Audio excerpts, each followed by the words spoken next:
ଅତି ଦୁଃଖ ଏବଂ ପରିତାପର ବିଷୟ ଗତ 21 ତାରିଖ ଦିନ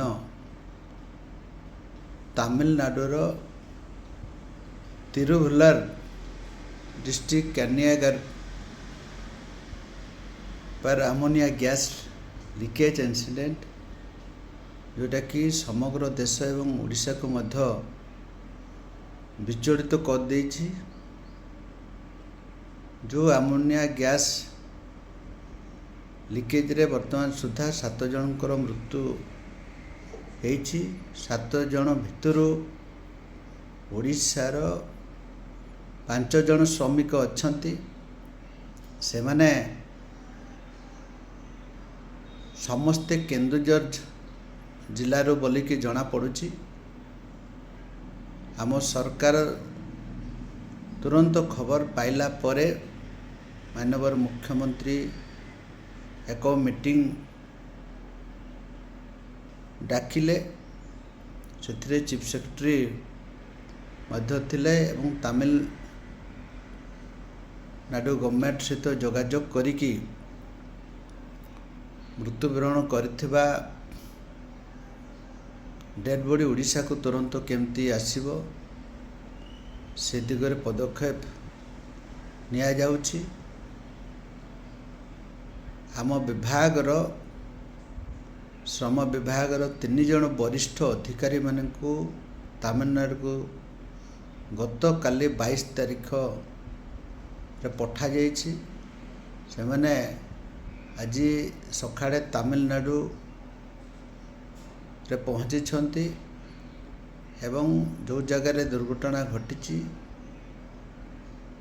से स्थान रे वर्तमान अछंती।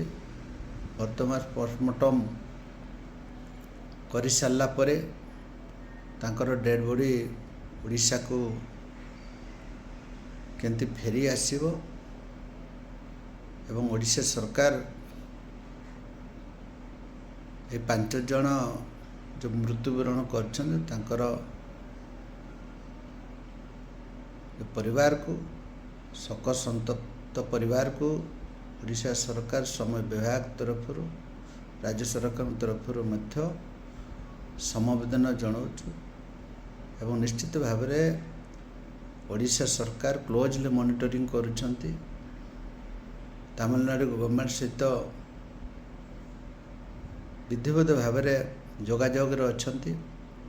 सबको केंती तुरंत फेरी आसीबो पोस्टमार्टम सरला परे ओडिशा केंती फेरी आसीबो एवं निश्चित भाव में आसंता काली सुधा तांकर डेड बॉडी ओडिशा आसीबो एवं श्रम विभाग वर्तमान लेबर मानकर आइडेंटिटी तर्जमा करुछि। तांकर लेबर डिपार्टमेंट सहित कौन परिचय अच्छी से दिगरे असिस्टेंट लेबर ऑफिसर डीएलओ मान को निर्देश दिया एवं निश्चित भाव में एभलिया दुखद घटना आगामी भविष्य न हो एवं जो मैंने एस्पिरेशनल पाई जो मैंने तांकर दिन मजुरिया पाई निश्चित भाव में निजर परिचय रखिया कथा निजर आइडेंटिटी रखिया कथा अति कम निजर जो प्रोफेशनल जो मैंने अच्छा बाहर राज्य को दादन खटिया जो मैंने जाउछंती एवं निश्चित भाव में पंचायत रे रजिस्ट्रेशन करिकी पंजीकृत करिकी गले आमे श्रम विभाग तांको पाए विभिन्न प्रकार कंपेनसेशन अच्छी से कंपेनसेशन मध्य सहजरे पाई परिवे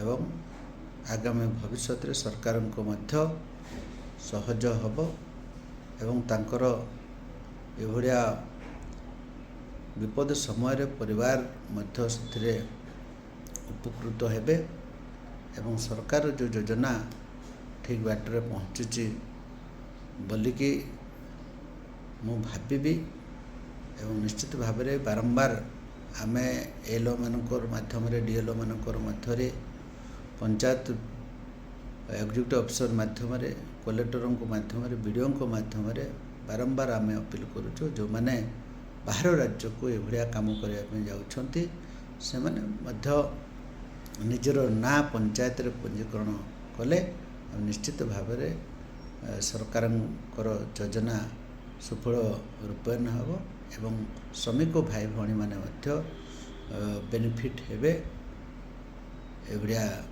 कथा रखुची।